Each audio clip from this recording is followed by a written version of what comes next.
Hey guys, welcome back to Judo Highlights. So we're in Dushanbe in Tajikistan, day one of the Grand Slam there.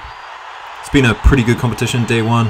The hometown really turning out some good performances and the crowd getting behind it as well, which is always good to see.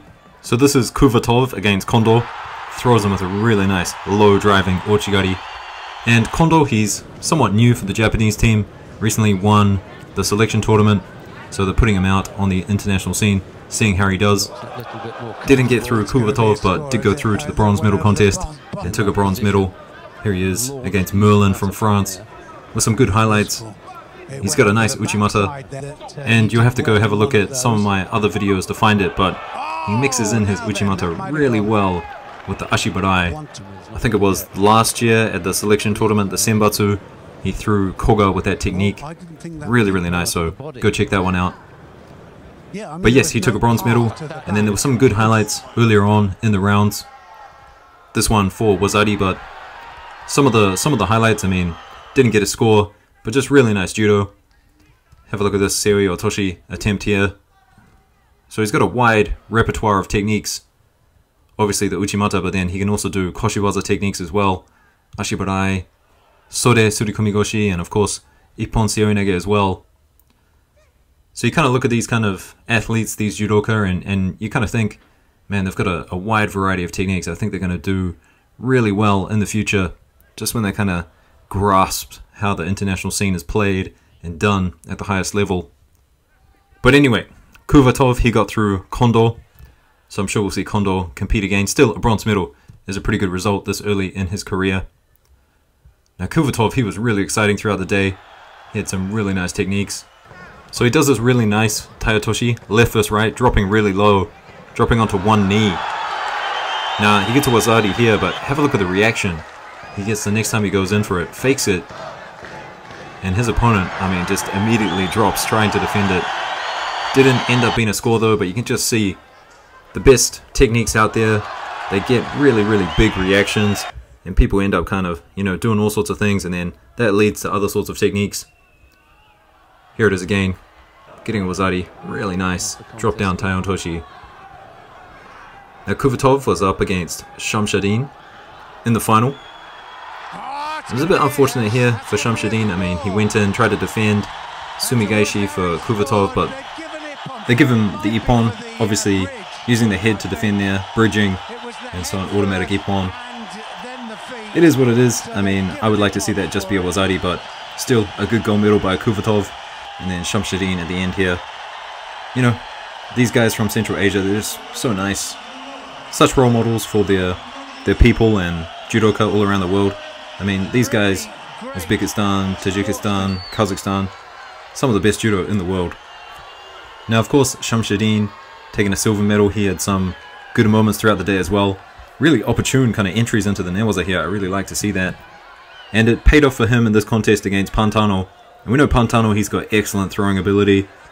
But Shamshadin showed good control, just stayed with the throw, very balanced, and then jumped into the Newaza when he found the opportunity.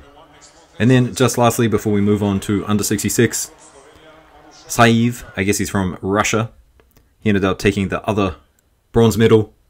Similar to Shamshadin a little bit, just really kind of looking for opportunities to enter into the Newaza. I mean, that was a wonderful guard pass, right? Defended the throw well, past the guard, and then straight into the Osaikomi. So this is the bronze medal match, and similar to the final, Sumigaishi here, this time just enough for a Wazari. So moving right along to under 66, and I will say for the two guys in the gold medal contest, wasn't the most exciting day for those two.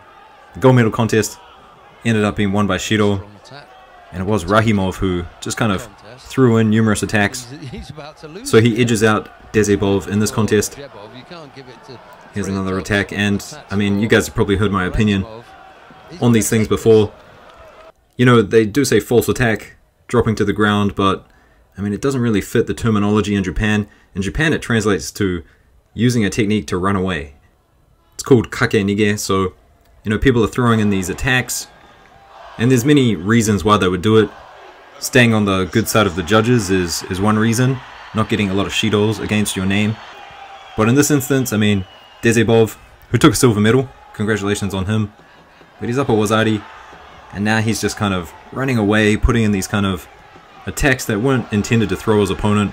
He was just looking for an opportunity, sees one, goes for it, but I do think we should probably, if someone drops down for a technique and they don't stand back up immediately, I think we should put an extra 30 seconds on the clock and really pressure them.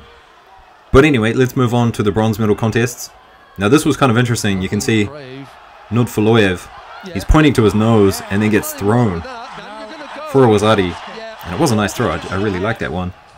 But you can see here from the other angle, just pay close attention to his nose. You do see there is actually blood coming out of it. So that's unfortunate, but I mean, protect yourself at all times, right? I don't think you should be kind of looking for a medical break in the midst of a kumite situation.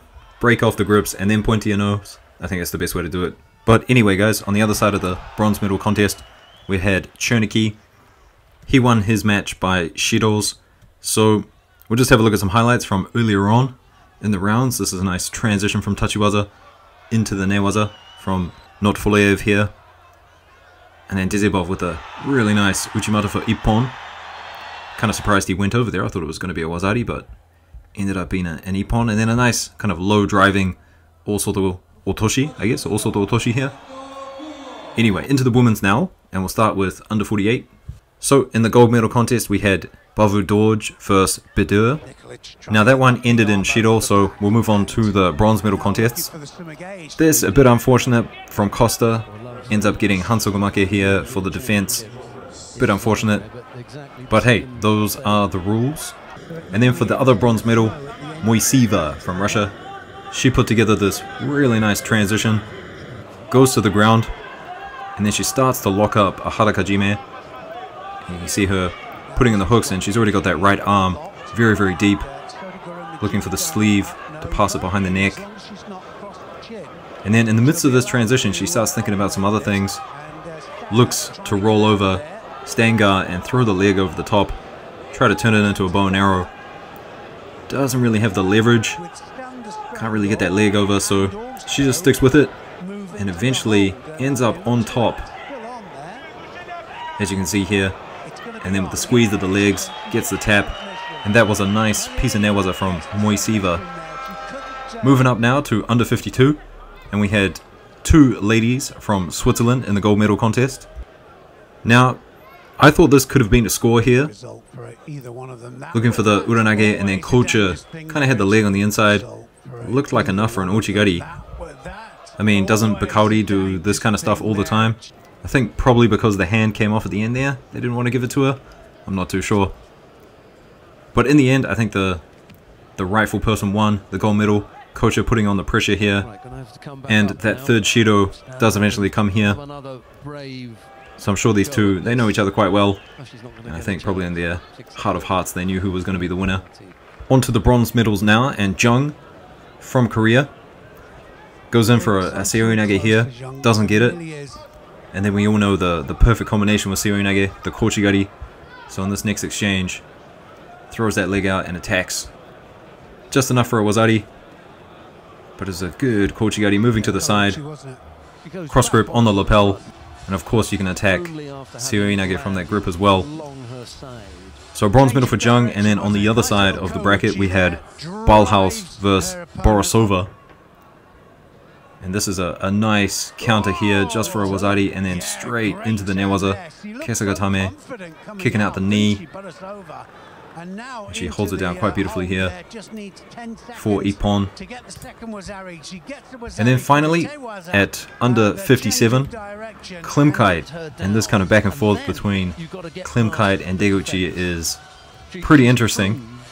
I'm sure the two of them, I mean, they think about it probably every day. Now Klimkite, she was up against Sazik from France. Now Sazik, I haven't seen her in a while, so I was kind of wondering whether she was injured or just taking some time off. So Klimkite gold, Sazik silver. Here's just a small highlight from Sazik's earlier round. Looking for the Yashiwaza. And then eventually gets a Sumigaishi for the score. And Klimkite as well, doing her thing with the drop down Seoinage. Really is her technique. And then for the bronze medals, we had Lahagava Togo. Lahagava Togo. That's a hard name to pronounce, from Mongolia. She won her contest by Shido. and then Toniolo from Italy on the other side taking a bronze medal as well. So that's it guys, I'll see you in the next one. Peace.